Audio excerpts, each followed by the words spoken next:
నరికేశారు. ఆయన ఒక పాదయాత్ర చేశారు, ఒక ఓదార్పు యాత్ర చేశారు. ఆయన ప్రజల్లోకి వెళ్ళని రోజు లేదు.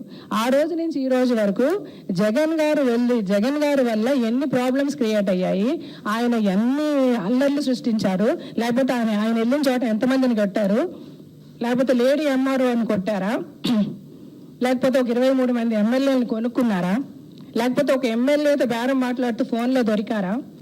ఏమి ఆయన రెడ్ హ్యాండెడ్గా ఆయన చేసిన తప్పులు ఏమి దొరికాయి? సో ఆ రోజు నుంచి ఈ రోజు వరకు ఒక కూనీకోర అవనివ్వండి, లేకపోతే ఒక ఆరోపణలు అవనివ్వండి, డబ్బులు సంపాదించేసాడు అవని ఏదవనివ్వండి, అన్నీ కూడా ఆరోపణలుగానే మిగిలిపోయి ఇది ప్రజలు అర్థం చేసుకోవాలి. 210% నేను అర్థం చేసుకున్నాను, రాజశేఖర్ గారు అర్థం చేసుకున్నాము. ఈ రోజు మీ ముందు అందుకే మేము వచ్చి ధైర్యంగా మాట్లాడగలుగుతున్నాం. నేను రాజశేఖర్ గారు సరే ఏమండి, మీరు ఇంతకుముందు కాంగ్రెస్లో ఉన్నారు, కాంగ్రెస్లో ఉన్నప్పుడు వైఎస్ రాజశేఖర్ రెడ్డి గారు ఉన్నారు, అప్పుడు కాంగ్రెస్లో ఉన్నప్పుడు ఆయన లేని కాంగ్రెస్ మాకు వద్దనుకున్నాం, వచ్చేసాం. ఈరోజు మధ్యలో నేను నరేంద్ర మోడీ గారు జెన్యూన్గా ఈ పార్టీలు మారే వాళ్ళ గురించి చాలా మంది దగ్గర ఒక అసహ్యమైన ఒపీనియన్ మనసులో పెట్టుకుంటున్నారు పార్టీ మారే వాళ్ళని. మీరు ఒకటి ఆలోచించండి, పుట్టుక నుంచి చనిపోయే లోపల ఓటు వేసే ప్రతి ఒక్కరు ఒకే పార్టీకి ఓటు వేస్తారా? లేదు.